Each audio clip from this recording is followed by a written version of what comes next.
Hi, I'm Anthony with Continental Door. I'm here to cover broken springs today. So the biggest thing you're going to look for if you get home and you hit the button and the door only goes up like a foot, maybe two, and then stops.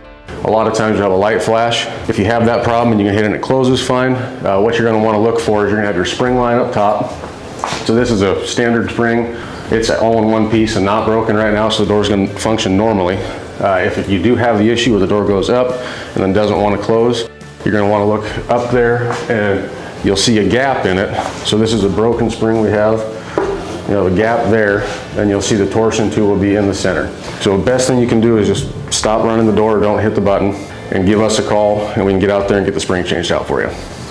So then here's an example of you'll have non-broken spring and a broken spring. So all the spring does is to counterbalance for the weight of the door, so your door is pretty much weightless.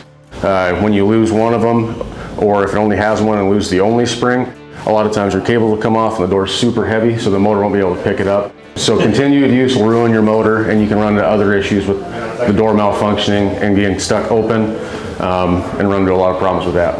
And then just don't try to do it yourself, because those springs are under a lot of tension, and you can do a lot of stuff backwards and make the door not function anyways if you try to fix it.